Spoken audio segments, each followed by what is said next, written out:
Oke, salam jumpa kembali. Salam biologi.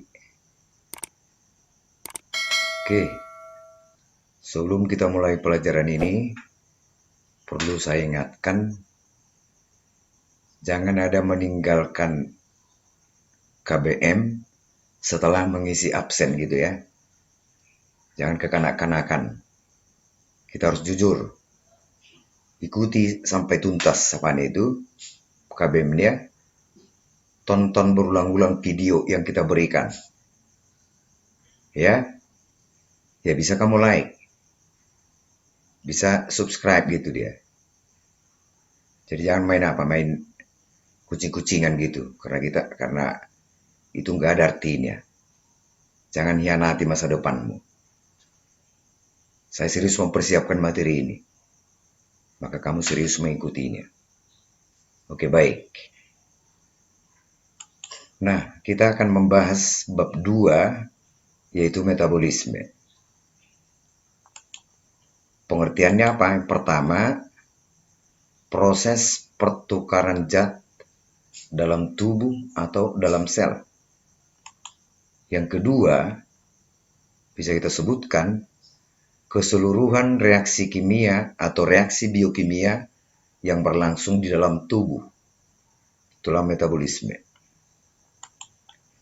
Nah, secara garis besarnya, metabolisme itu ada 2 bagian. Pertama, katabolisme, ya, katabolisme atau kita sebut dengan disimilasi. Lalu yang kedua adalah anabolisme atau asimilasi. Katabolisme artinya pemecahan senyawa kompleks menjadi zat-zat yang lebih sederhana. Pemecahan senyawa kompleks menjadi zat-zat yang lebih sederhana. Contohnya respirasi aerob dan fermentasi.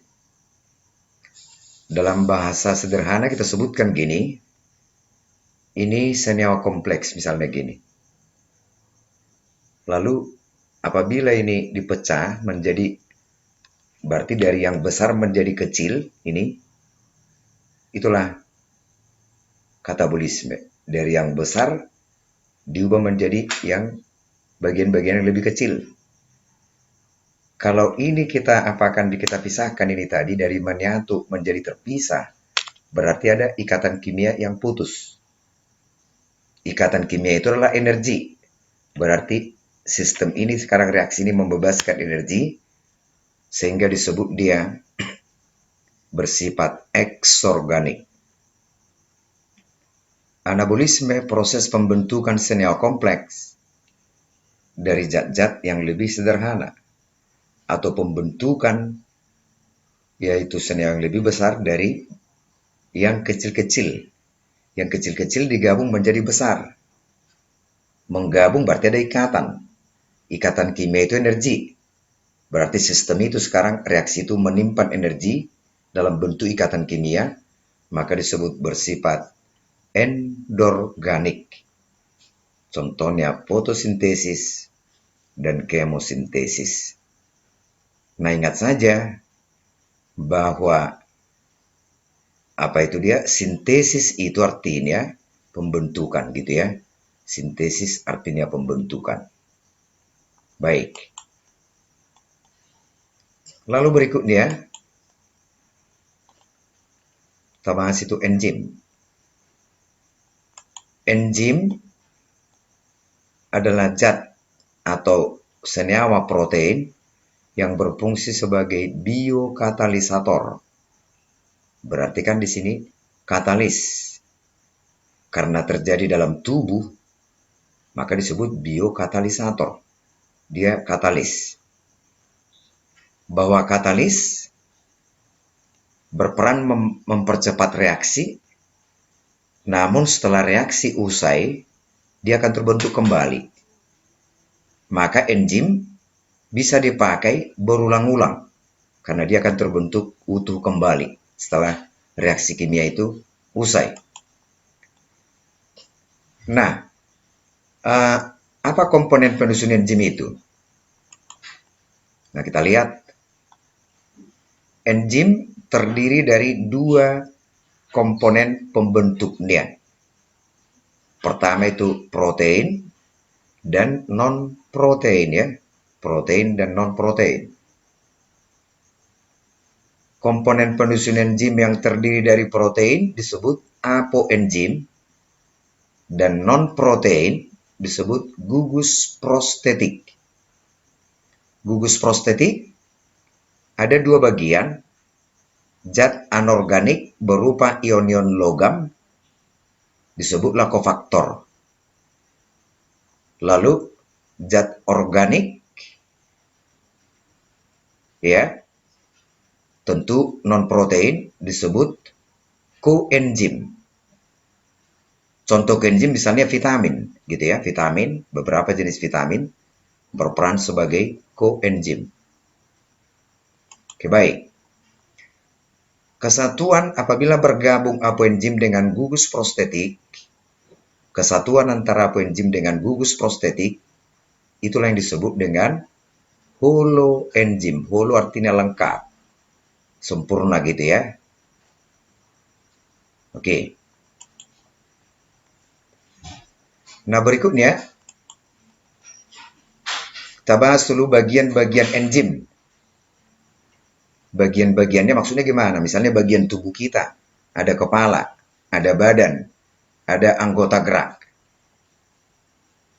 Nah, bagian-bagian enzim pun seperti itu. Ada yang disebut namanya dengan badan enzim, yaitu apa enzim tadi ini, protein, inilah badan enzim. Lalu ada dua sisinya, yaitu sisi aktif dan sisi allosterik. Sisi aktif dan sisi allosterik. Oke, itulah bagian-bagian enzim. Nanti di sini ada substrat, ada produk, inhibitor, nanti untuk berikutnya kita jelaskan gitu ya. Jadi ada badan enzim, ada dua sisi aktif dan sisi allosterik. Oke. Tadi enzim itu berperan sebagai katalis ya, katalis biokatalisator. Berperan mempercepat laju reaksi metabolisme. Bagaimana cara enzim itu mempercepat reaksi metabolisme? Bagaimana cara enzim itu mempercepat reaksi metabolisme itu? Adalah dengan cara menurunkan energi aktivasi. Menurunkan energi aktivasi. Apa itu energi aktivasi? Mungkin ada yang sudah lupa gitu ya. Oke, kita ulangi. Energi aktivasi adalah energi minimum, energi paling sedikit agar reaksi kimia dapat berlangsung. Berarti kalau energinya itu di bawah energi minimum, persediaan energi di bawah energi minimum, reaksi kimia tidak bisa lagi berlangsung. Contoh, misalnya A tambah B menjadi C, A ditambah B menjadi C, energi aktivasinya kita misalkan 5 kalori. 5 kalori. Sedangkan persediaan energi ada 4. Persediaan energi ada 4. Tadi energi aktivasi reaksi itu 5. Otomatis reaksi itu tidak akan bisa berlangsung. Tadi kan 5 energi aktivasi, padahal stok energi 4 kurang 1. Bagaimana supaya reaksi itu bisa berlangsung? Kita tambahkan enzim. Karena enzim tadi akan menurunkan energi aktivasi. Nah, kita lihat ilustrasinya gambar berikut ini. Nah, ini reaksi pertama ini adalah reaksi tanpa enzim. Reaksi kedua menggunakan enzim. Tanpa enzim, ini menggunakan enzim. Nah, kita lihat sekarang itu lintasannya ini. Tanpa enzim ini. Ini kan lintasan ini jauh ini. Maka waktu yang dibutuhkan kan lama. Ini reaksi dengan menggunakan enzim. Ini lintasannya lebih pendek, lebih singkatlah waktunya. Ini tadi energi aktivasi. Sumbu Y, sumbu X arah reaksi atau arah proses. Nah, kalau misalnya ini tadi energi aktivasi tanpa enzim, ini besar energi aktivasi ini ya, lihat puncaknya ini tadi kemari. Inilah besar energi aktivasi tanpa enzim. Oke? Nah, lalu kalau diberikan enzim, energi aktivasi dengan enzim segini harganya. Energi aktivasi tanpa enzim segini. Inilah harganya ini. Maka jika diberikan enzim, terjadi penurunan energi aktivasi sebesar ini. Ini sebesar ini. Ini tadi energi aktivasi tanpa enzim. Ini energi aktivasi dengan enzim. Berarti terjadi penurunan energi aktivasi sebesar ini kemarin. Antara ini dengan inilah. Harganya itu berapa? Kita lihat nanti sini data. Kalau ada dibuat data gitu ya. Kalau ini yang di bawah adalah energi bebas. Ini produknya. Energi bebas, ini produknya. Oke, itu tadi bagaimana enzim mempercepat reaksi dengan cara menurunkan energi aktivasi. Jadi makin kecil energi aktivasi suatu reaksi, reaksi itu makin cepat berlangsung. Oke, gitu ya. Nah, kita lihat model ataupun cara kerja enzim. Pertama, teori gembok anak kunci atau di kampung kami disebut ini teori lock and key. Kalau kamu lihat satu gembok, Anda bisa dibuka oleh satu jenis kunci. Berarti ada kesesuaian bentuk sisi aktifnya. Tidak bisa sembarang gembok dibuka oleh satu tipe kunci. Ya, tidak bisa yaitu satu kunci membuka bermacam-macam tipe gembok. Kenapa? Ada kesesuaian bentuk sisi aktifnya. Kalau kamu lihat di kunci itu nanti ada itu apa dia bentuk lekukannya, tonjolannya itu nanti harus sesuai yaitu nanti berinteraksi dengan bentuk yang ada dalam gembok itu. Ya. Nah, dalam hal ini gembok anak kunci. Kalau kita interaksikan gembok dengan anak kunci, siapa yang berubah? Tentu gembok. Kunci tetap. Kalau kita interaksikan substrat dengan kunci, siapa yang berubah? Tentu yang berubah adalah substrat. Ya. Enzim tetap. Kita interaksikan substrat dengan enzim, yang berubah substrat. Enzim akan utuh kembali. Maka dalam hal ini, gembok diibaratkan sebagai substrat, enzim diibaratkan sebagai enzim. Udah? Gembok diibaratkan sebagai substrat, anak kunci tadi, kunci diibaratkan sebagai enzim. Kue gitulah ini. Kunci sebagai enzim. Maka harus ada kesesuaian bentuk sisi aktif antara enzim dengan substrat. Ini enzim.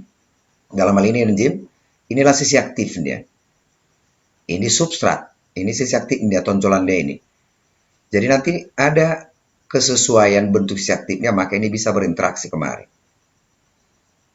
Maka ini sekarang, ini substratnya ini dipecah.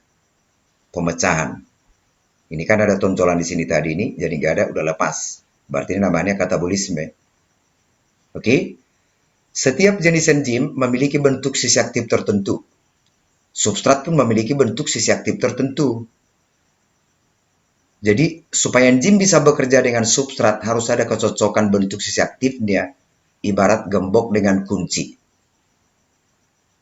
Oke, ibarat gembok dengan kunci.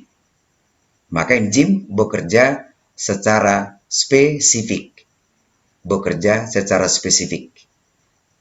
Nah, gitu dia model kerja enzim.